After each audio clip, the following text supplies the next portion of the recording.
Presentamos Tiempo de Dios con el pastor Ezequiel Molina Hijo.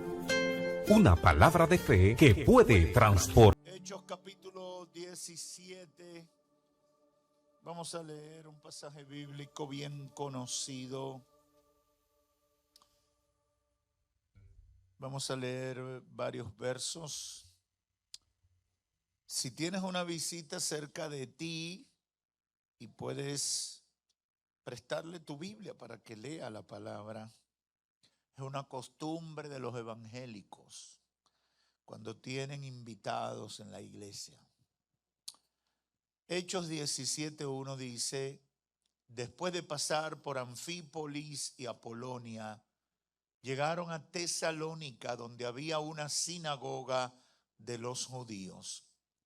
Y Pablo, según su costumbre, fue a ellos y por 3 días de reposo discutió con ellos basándose en las Escrituras, explicando y presentando evidencia de que era necesario que el Cristo padeciera y resucitara de entre los muertos, y diciendo: este Jesús a quien yo os anuncio es el Cristo. Algunos de ellos creyeron y se unieron a Pablo y a Silas, juntamente con una gran multitud de griegos temerosos de Dios y muchas de las mujeres principales. Pero los judíos, llenos de envidia, llevaron a algunos hombres malvados de la plaza pública, organizaron una turba y alborotaron la ciudad. Y asaltando la casa de Jasón, procuraban sacarlo al pueblo. Al no encontrarlo, arrastraron a Jasón y a algunos de los hermanos ante las autoridades de la ciudad, gritando: esos que han trastornado al mundo han venido acá también. Y Jasón los ha recibido, y todos ellos actúan contra los decretos del César, diciendo que hay otro rey, Jesús. Y alborotaron a la multitud y a las autoridades de la ciudad que escuchaban esto. Pero después de recibir una fianza de Jasón y de los otros, los soltaron. Pueden tomar asiento. Voy a hablarles con el tema: el poder trastornador del evangelio. Dile al que está a tu lado: el evangelio trastorna. Alaba. Me imagino que por ahí salió alguien. Tú ves, yo te dije que eran locos.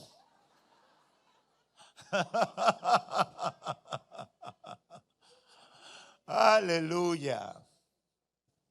Cuando uno habla del evangelio, muchas personas inmediatamente lo asocian con una más de las tantas religiones que hay en el mundo. Y lo hacen ignorando las características únicas de la predicación y el establecimiento del evangelio en la vida de las personas, en la vida de los grupos de personas, de las familias, en la vida de los que viven en una zona o en un territorio. Hoy, con la ayuda del Espíritu Santo, quiero que reflexionemos sobre lo que hemos titulado el poder trastornador del evangelio, donde quiera que llega. Y tengo la fe de que estas palabras ayuden a todos los que me puedan escuchar. Número uno, a diferenciar el evangelio de cualquier religión conocida. Y número dos, les ayude a los cristianos a entender la naturaleza del evangelio, de modo que refuercen su identidad y asimilen algunas de las características de los eventos que se producen al predicar el evangelio. Si tú eres un buen chef, tú debes acostumbrarte a que la gente diga: esta comida sí está buena. Y que la gente de repente pida: yo quiero un plato más. o sírvame más, ¿verdad? Porque tú eres un buen cocinero y cada vez que la gente prueba tu comida, tú te acostumbras a ver ese efecto. Ahora, si tú eres un buen cocinero y la gente se le quita el hambre y dice, no, yo no tenía mucha hambre. Y continuamente la gente come y lo que hace es que deja el limpio y se va y mira para otro lado. Entonces tú debes preocuparte porque al parecer los síntomas no se asocian con la idea que tú tienes de tu buena capacidad para cocinar. Es decir, hay características, hay síntomas, hay manifestaciones. Los médicos bregan mucho con eso. Me he dado cuenta que los médicos prácticamente, para ellos los más importantes son todas las preguntas que te hacen. ¿Qué tú sientes? ¿Desde cuándo tú sientes eso? ¿Qué tú comiste antes de sentir eso? ¿Eso te pasa por la noche o te pasa por la mañana? Es constante, es intermitente. Y tú a veces como paciente que estás preocupado, tú lo que quieres es que él rápido te diga qué es lo que tú tienes. Y él sigue preguntándote y preguntándote. Y tú dices, pero ¿cuándo es que este hombre o esta mujer me va a decir qué es lo que yo tengo? Es que él necesita identificar los síntomas para poder tener una idea de quién es, de qué es lo que está pasando contigo. Los síntomas identifican. Las reacciones identifican. Asimismo el Evangelio. El Evangelio identifica, produce cosas. Hay cosas que tienen que pasar, que tienen que dar la evidencia del Evangelio.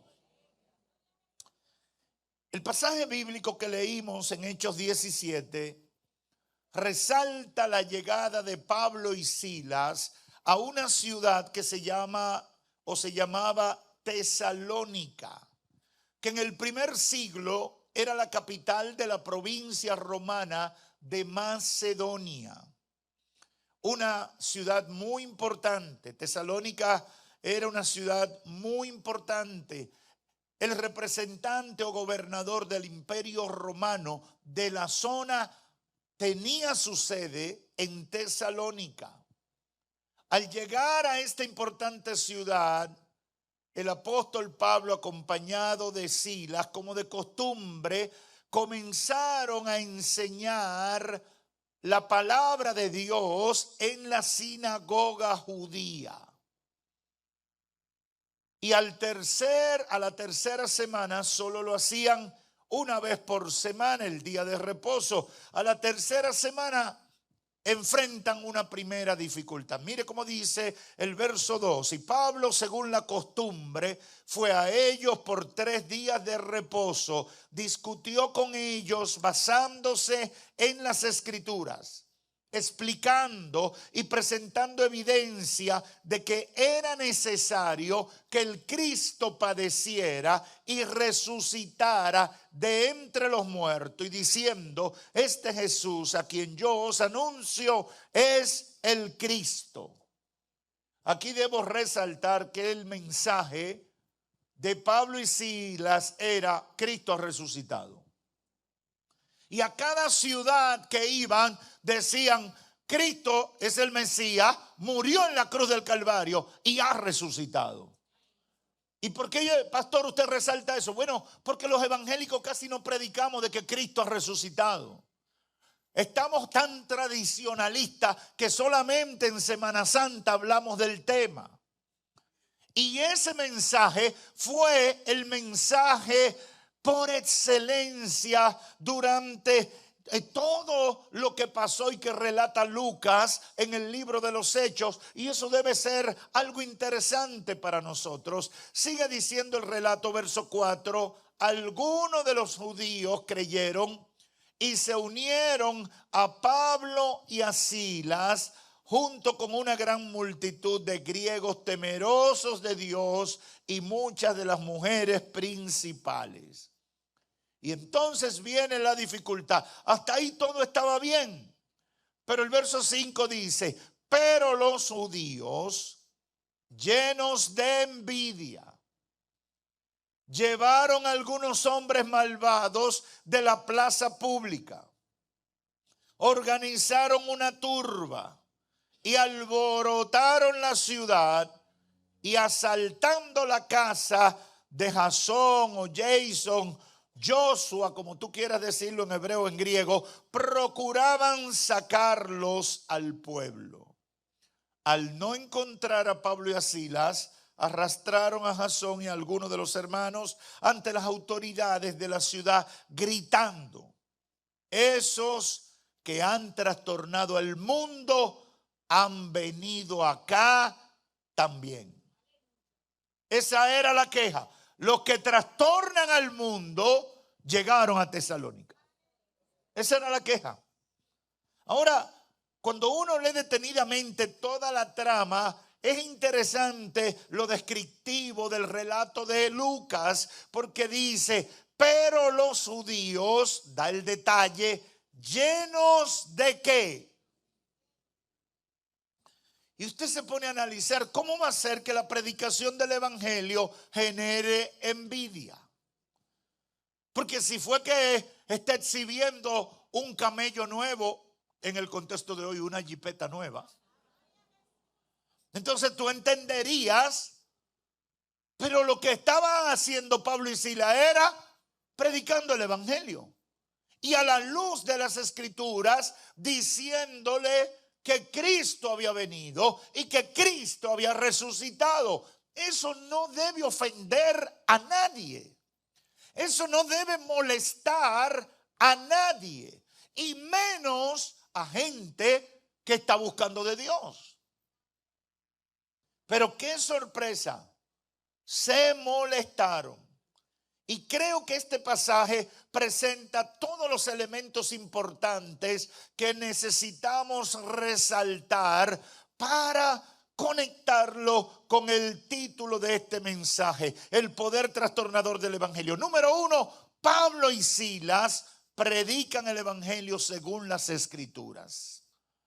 Ese detalle puede pasar desapercibido, pero déjeme decirle, usted tiene que, como cristiano, procurar siempre predicar lo que dice la Biblia. No lo que usted siente ni lo que a usted le parece. Predique las escrituras. Eso es lo que tiene poder y eso es lo que tiene respaldo. Pastor, ¿por qué usted dice eso? Se supone. No, hay mucha gente predicando otras cosas. Hay mucha gente predicando experiencias que han tenido, que uno no sabe si son verdad o son mentiras. Porque hay mucha gente que inventa, hermano. Y dice tantas veces las cosas que se inventa, para no decirle mentiroso, dice tantas veces las cosas que se inventa que termina creyéndosela. Una vez yo me enojé como Cristo con los mercaderes, con unos hermanos que estaban dando viaje al infierno en sueño y en visión. Y que yo me soñé que ya fui al infierno y vi a Trujillo. Y le dije: usted es un dictador. Yo sé que muchos de ustedes se ríen. Había una hermana, Fernanda era.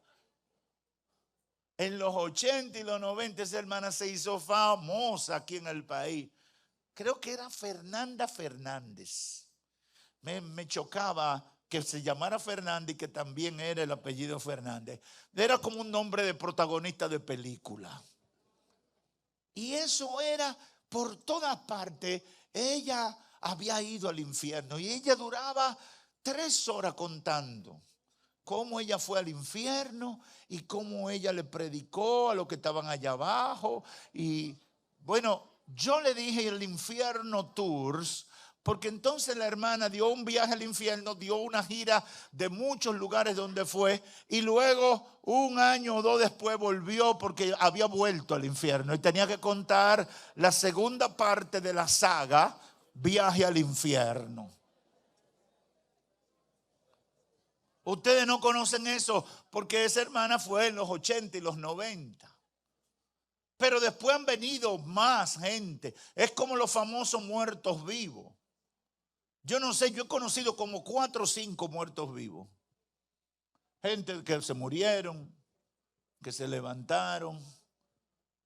Y yo no dudo del poder de Dios, yo creo en el poder de Dios. Yo creo en la vigencia y la manifestación de los dones espirituales. Pero yo no puedo estar contando experiencias o cosas que yo me soñé como si fuera la palabra de Dios. ¿Qué predicaban Pablo y Silas? Las escrituras, la palabra de Dios.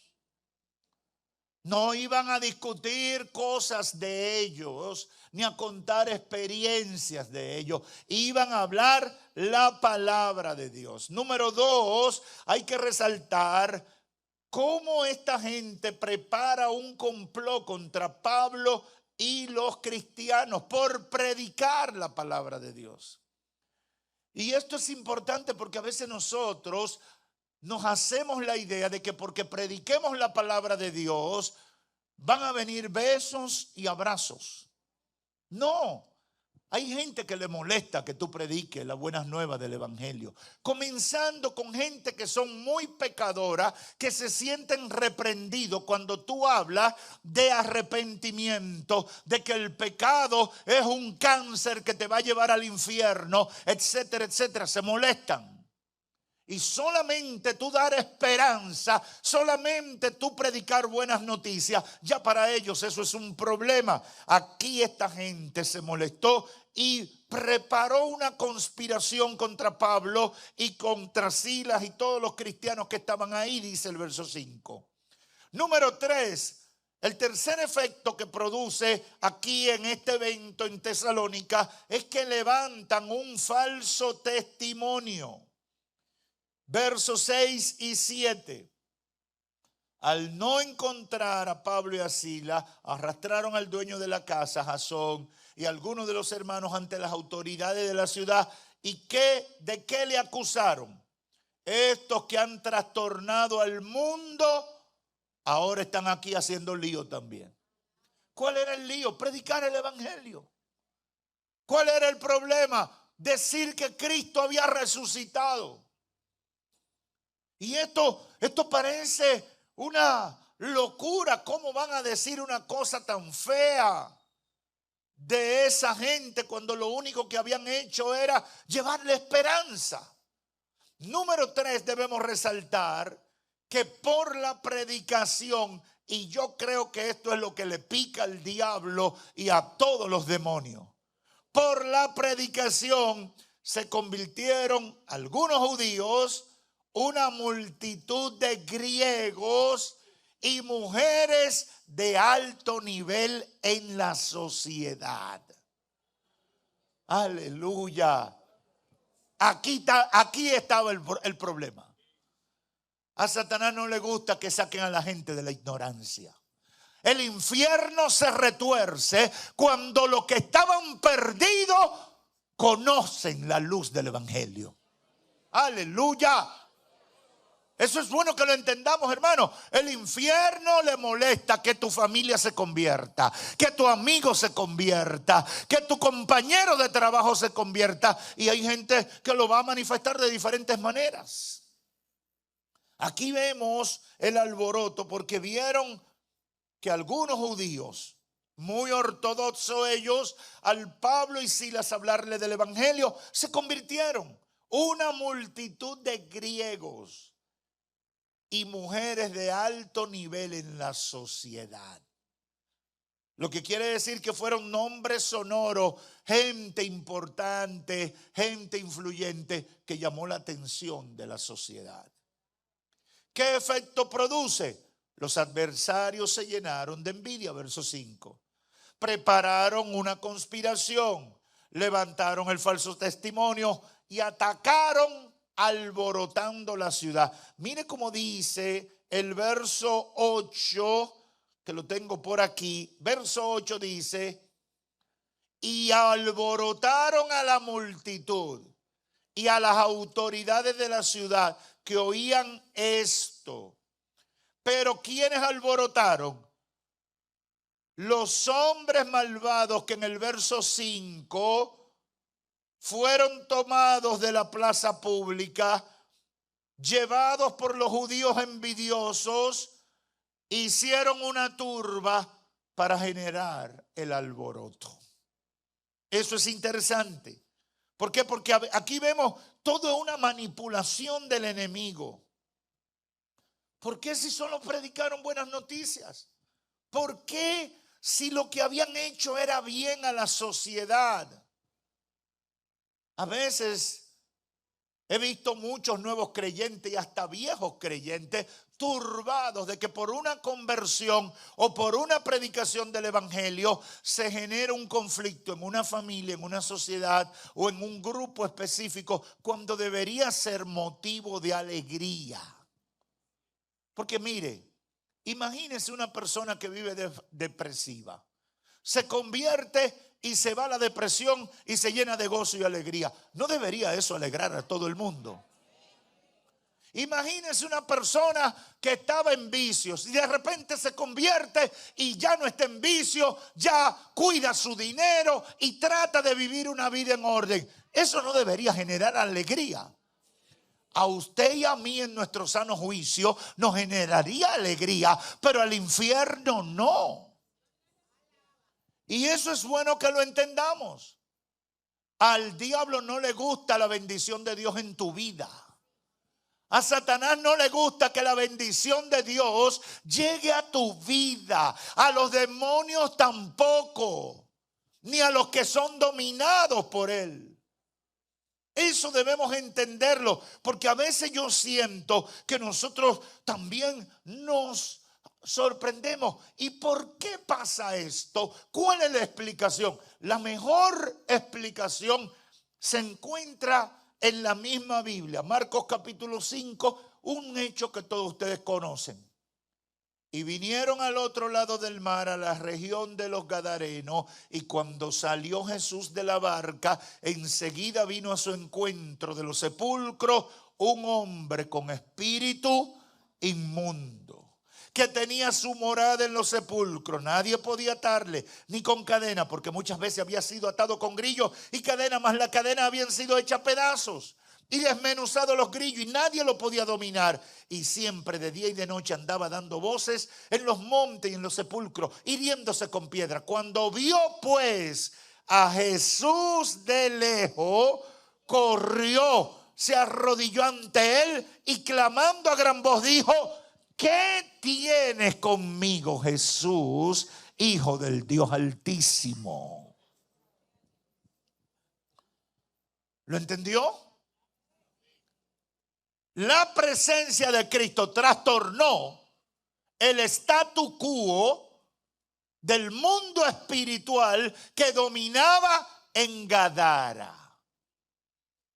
Eso no lo dan en la universidad ni en la escuela. Eso tú tienes que conocerlo a través de la palabra de Dios. Cuando llega Jesús, se trastorna el mundo espiritual. Todo ese estado de esclavitud espiritual se ve amenazado por la presencia de Cristo. Cristo no lo enfrentó, Cristo solo llegó. Aleluya. Ahora, lo que portaba Cristo, el infierno no lo soporta. Y eso es algo importante que tú lo entiendas. Lo que portamos los creyentes, el infierno no lo soporta. No lo puede soportar porque se tienen que ir. Aleluya. Aleluya. Pero él estaba bien. Y desde que fulano se convirtió, él se pone malo. Y le dan los ataques. Y no sale de una reacción rara. Yo no le he hecho nada, solamente que ahora el Espíritu Santo mora en mi corazón y eso el diablo no lo puede soportar. Aleluya, aleluya. ¿Qué significa esto? Que fuerzas espirituales se sienten afectadas por la sola predicación del evangelio. Porque cuando se predica el evangelio, se traduce en salvación y en liberación espiritual de la gente, en sentido general. Por simple que usted comparte el evangelio, hay salvación y hay liberación. por poco ortodoxo o por poca oratoria o homilética que usted tenga, solo la predicación del evangelio produce salvación y liberación. Por eso yo siempre le digo, hermano, de la palabra, como usted pueda, de la palabra, comparta algo de lo que Cristo ha hecho en su vida. Eso tiene poder, porque no va por palabra de hombre, va respaldada por el Espíritu Santo de Dios, y el infierno lo sabe. El infierno lo sabe eso. Lo sabe porque lo sabe. Se traducirá en salvación y liberación espiritual de la gente. ¿Cómo pasa eso en nuestros días? ¿Cómo lo vemos nosotros? Guarda mucha similitud. Cuando predicamos el evangelio y la gente recibe la buena noticia entregando su vida a Cristo. Los adversarios, en primer lugar, se llenan de envidia. ¿Y qué es lo que se cree Juan? Pero él cree que está más bueno que todo el mundo, porque se convirtió y se puso ese trajecito. Ahí en esa iglesia todos son nariz parada. Mira cómo ellos van bonitos. Mira la corbatica que se puso el pastor. Mira la chaquetica. Mira la qué sé yo qué. Y empiezan a molestarse porque tú te ves bien. Porque tú te sientes bien. Porque tú tienes alegría. Porque tú estás contento. Porque tú te restauraste en tu familia. Todo le molesta. Todo le molesta. Óyeme bien. Óyeme bien. No te atribules por eso. Porque tú tienes que decirle al diablo: prepárate para soportar más gloria en mi historia. Aleluya. Porque le molesta tu bendición. Hermano, entiéndalo eso. Eso es espiritual. Eso es espiritual. Cuando Dios se está glorificando en tu vida, el diablo levanta un grupo de envidiosos. Ay, pero ya tú... ¿Y qué es lo que tú te crees? Dile que estoy bueno con Cristo, que estoy acabando. Aleluya. Sí, porque lo que quieren es que tú digas: no, mano, yo soy el mismo, yo soy tuyo. No, mentira, no, yo no soy tuyo ya. Yo no soy de lo tuyo. Y ahora yo soy de Cristo. Yo soy nueva criatura. Yo no sé si alguien aquí puede entender lo que le estoy diciendo. Yo soy ahora nueva criatura.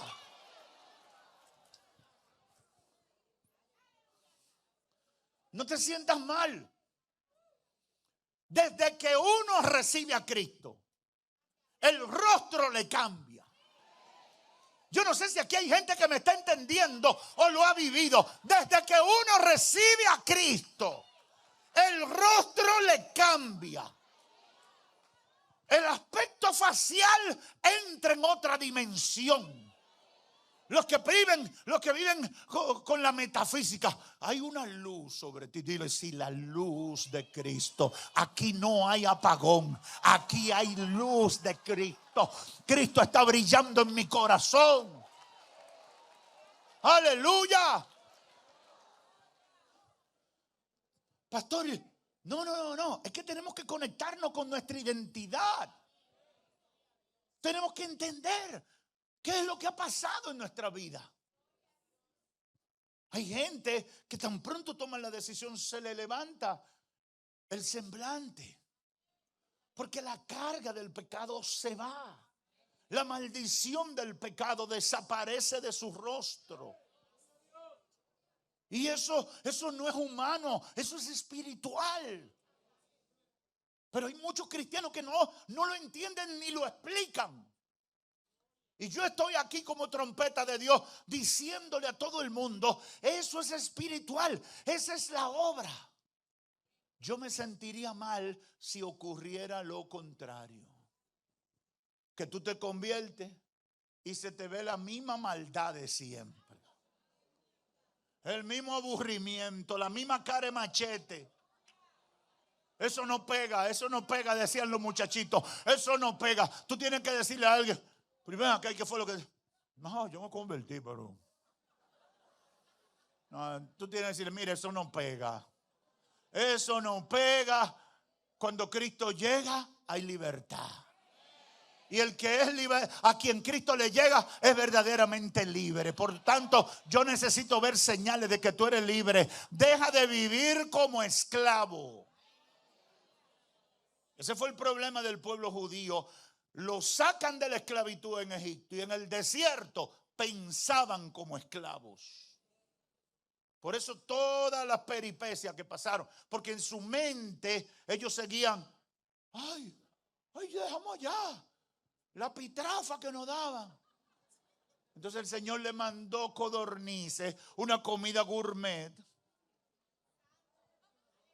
para que dejaran de pensar en la basura que habían dejado en el mundo, en el lugar de esclavitud. La gente recibe las buenas noticias entregando su vida a Cristo, y los adversarios en primer lugar se llenan de envidia. Otros conspiran contra el cristiano. Levantan falso testimonio para generar mala opinión. Usted sabe las cosas que yo me he enterado que han dicho de nosotros, de la iglesia, de los hermanos. Y yo digo, pero ¿y qué fue lo que uno le hizo? Uno le quitó su comida. Uno le dañó su negocio. No. Es que eso empieza a salirle del corazón. Es que tienen al diablo. Y el diablo no soporta la luz de Cristo brillando en la vida de un grupo de gente. Óyeme, al diablo le molesta que esta iglesia está llena de gente hoy jueves por la noche, cuando hay muchas cosas para hacer, mientras esta gente está aquí buscando de Dios y alabando a Dios y gritando, Cristo vive, santo. Eso molesta. Y me imagino que pasan por ahí. Y ahora le pusieron vidrio tintado.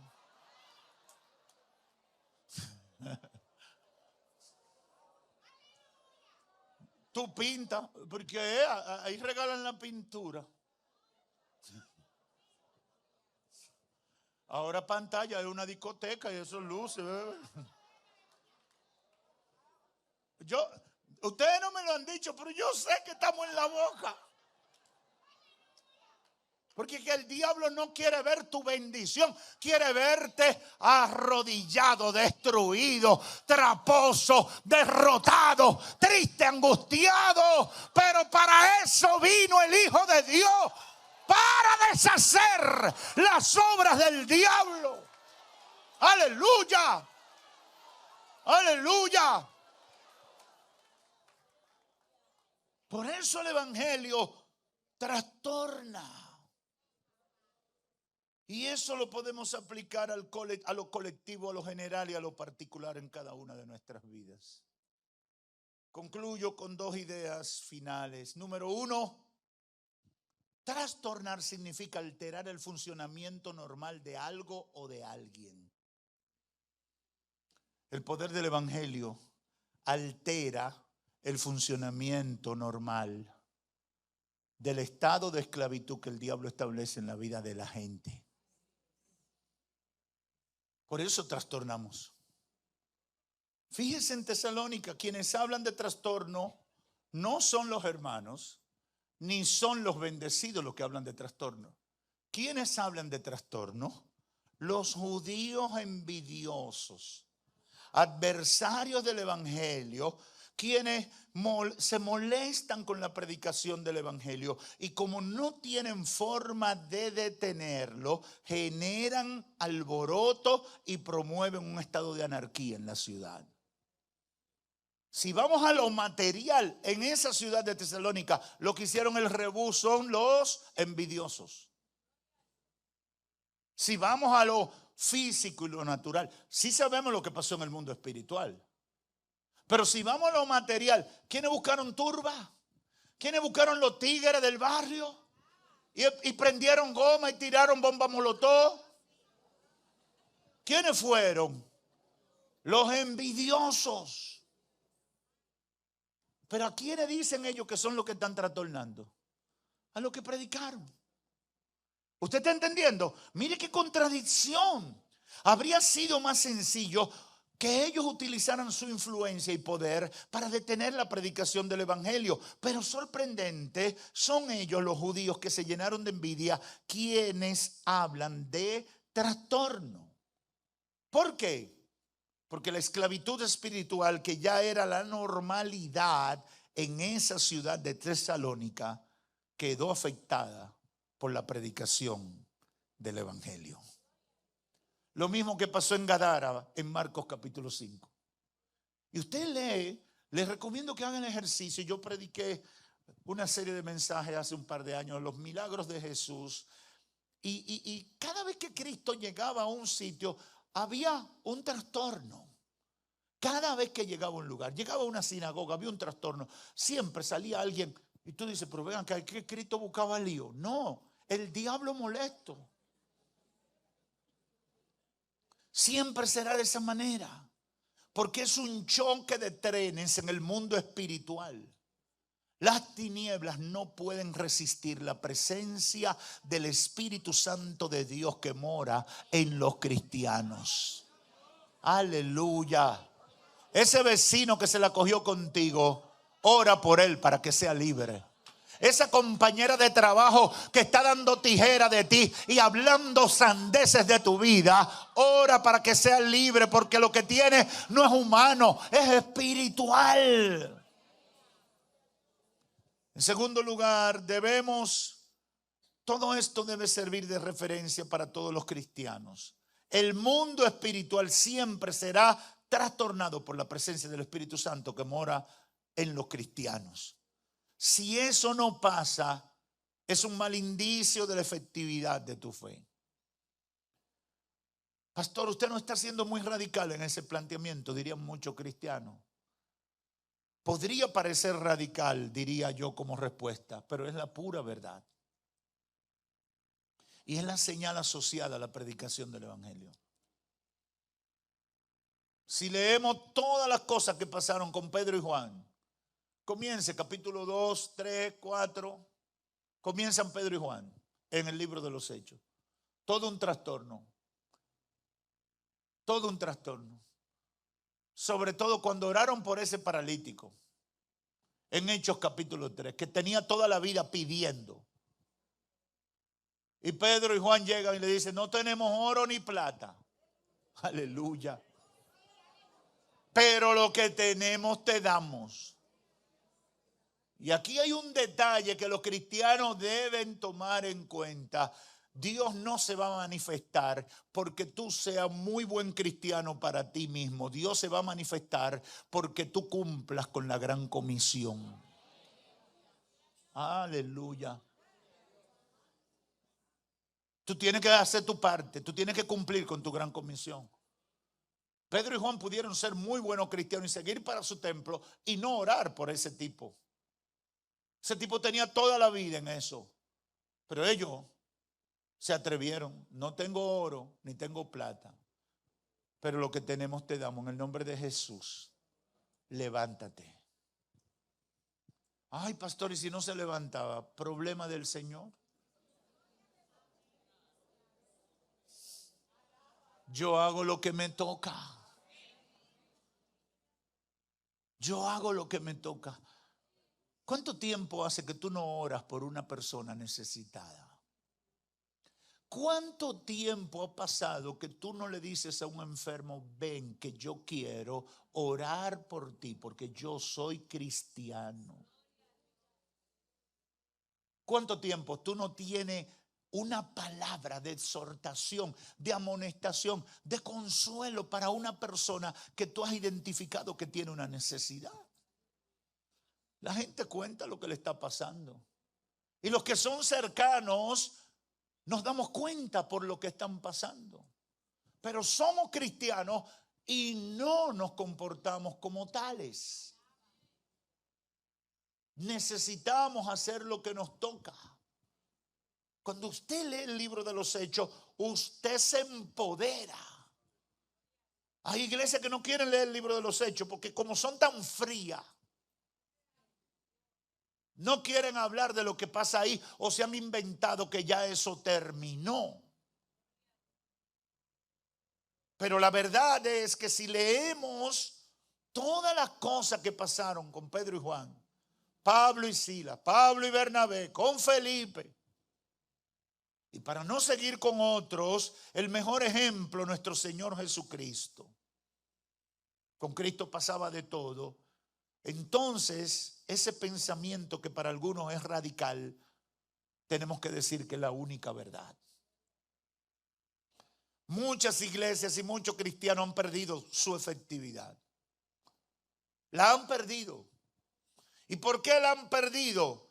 Porque de alguna manera, y esto el Espíritu Santo lo ministró con intensidad a mi espíritu cuando meditaba en esto, de alguna manera han buscado la manera de sentirse cómodos con el sistema espiritual que impera en el territorio donde ellos están.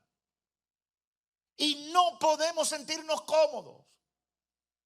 Yo sé lo que mucha gente piensa cuando desde este púlpito oramos para que se trastornen los brujos. Oramos para que se dañen las invocaciones en los cementerios. Hay gente que le molesta, cristiano, dice, tú eres demasiado radical. Tú estás usando un lenguaje que ya está pasado de moda. Bueno, la iglesia del primer siglo, yo entiendo que no ha pasado de moda. Es la iglesia que se parece a lo que Cristo dijo. Y estas señales seguirán a los que creen en mi nombre. Yo creo que a nosotros nos debe importar más lo que Cristo dijo que lo que dice la sociedad. Yo no necesito ser políticamente correcto. Yo tengo que ser cristianamente efectivo. Yo no sé si alguien me está entendiendo. Yo tengo que ser cristianamente efectivo. A eso estamos llamados. Y esa era la singularidad del ministerio de toda esta gente que registra el libro de los Hechos. Por el contrario, hoy en día muchas iglesias y muchos cristianos han perdido su efectividad porque quieren acomodarse al sistema espiritual que impera o simplemente son parte de ese sistema. Y hoy hemos sido comisionados por Dios para decirle a la iglesia y a los cristianos, debemos y tenemos que trastornar el mundo. Mucha gente lo dijo amén, pero debemos y tenemos que trastornar el mundo. Debemos y tenemos que trastornar el mundo. ¿Y cómo comienza ese trastorno? Orando por la gente que nosotros sabemos que el diablo lo tiene cercado. Orando por las necesidades. Hay gente que me dice, yo no sé, a mí se me acaban los temas orando. Y tú sabes la gente con problemas. Solo dedícate a orar por otro y ya tú vas a ver que tú vas a durar horas y a ti te va a faltar tiempo para orar. A mí que nadie me venga con ese cuentecito. No, pastor, a mí se me acaban los temas orando. Es más, voy a preparar una lista. Comenzando con las peticiones de cada jueves aquí. Mira, agárrate de ahí para que tenga cosas por las cuales orar. Hermanos, no podemos vivir acomodándonos al sistema. Estamos compelidos para trastornar al mundo. El mundo necesita palabra de Dios. El mundo necesita esperanza. Hay gente que quiere acabar con su vida y necesita un valiente que le diga, Cristo salva, Cristo liberta. Hay esperanza si te conviertes a Cristo. Tanta gente con problemas mentales hoy en día.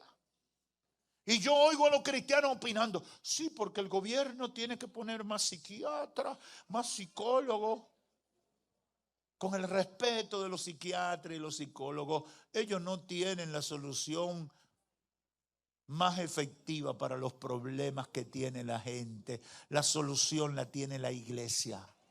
En el nombre de Jesús, sé libre de tu azote. En el nombre de Jesús, sé libre. Diablo, suéltalo, porque esa vida es de Cristo. He aquí lo que trastornan el mundo. Han llegado a Tesalónica. Yo quiero que los que trastornan al mundo se dejen sentir en la romana. Yo quiero y oro para que los que trastornan al mundo se dejen sentir en la República Dominicana. Yo oro y espero en el Señor que ya dejemos de ser iglesia cosmética, políticamente correcta, y con el poder y la autoridad que da el Espíritu Santo, trastornemos los planes que el diablo tiene para destruir la República Dominicana y destruir la gente que vive en este lugar. ¿Por qué no oramos para que el Señor trastorne a los que quieren destruir la República Dominicana? ¿Por qué no oramos para que el Señor trastorne a los que quieren llegar a la presidencia para llevar este país por el camino incorrecto? ¿Por qué no oramos para que el Señor trastorne a los que quieren llegar al Congreso a hacer leyes que sean contrarias a los valores cristianos? ¿Por qué no nos paramos a orar? He aquí los que trastornan al mundo han llegado. Y yo creo que Dios tiene un grupo grande en esta nación que si se ponen de acuerdo van a trastornar al mundo espiritual en esta nación para que la gente sea salvo. Pastor, no podemos ser radicales. Que no seamos radicales. Cristo fue radical. Yo lo que no soy es marioneta del diablo. Yo lo que no me pongo de ridículo, porque ridiculez es lo que el diablo quiere vender para etiquetarnos y descalificarnos socialmente. Eso es lo que quiere el diablo. Y por eso tanto loquito haciendo disparates en la calle en nombre del Señor y en las redes sociales. Y sigo con mi campaña, hermano, no le dé view a eso, no le dé reenvío a toda esa basura. Dice, mira lo que dijo el Rabacuco. ¿Y qué me importa a mí un Rabacuco? ¿Qué me importa a mí como cristiano? Gente que lo único que está haciendo es echándole tierra y trayendo vergüenza al evangelio. ¿Qué me importa a mí como cristiano? Tú no debes ni siquiera participar de eso. Tú tienes que borrarlo. Tú tienes que desconectarte de toda esa ridiculez y todos esos muñecos y títeres del diablo que están dañando la credibilidad del evangelio. He aquí los que trastornan al mundo han llegado a Tesalónica. Satanás no puede con lo que nosotros tenemos. Lo que nosotros tenemos es demasiado poderoso frente al diablo, y lo que va a hacer es alboroto. Amigos presentes y a la distancia, hoy hemos declarado una palabra que muchos de ustedes entienden más claro que otros. Probablemente, amigo, amiga, que estás aquí o a la distancia, lo que ha pasado contigo, lo que has sentido, lo que ha pasado con tu familia al escuchar el evangelio, ha producido una alteración del sistema mundano que ha dominado. Y yo quiero decirte, esa es una señal de Dios para que te arrepientas de tus pecados y te conviertas a Cristo. Sea cual sea tu situación, si no tienes a Cristo en tu corazón y estás viviendo en pecado, tu deber es arrepentirte. Conviértete a Cristo. Amigo, amiga, deja de huirle a Dios. Dios te ama. Y lo que puede pasar y sentir, eso es solo para asustarte. El diablo sabe que si te convierte a Cristo, nunca más lo vas a desear a Él. Porque sabe que lo mejor que te puede pasar es venir a los pies del Señor. Que Dios te bendiga. Vamos a nuestra próxima presentación. Si quieres comunicarte con nosotros, envía un correo electrónico a eltiempodedios@gmail.com.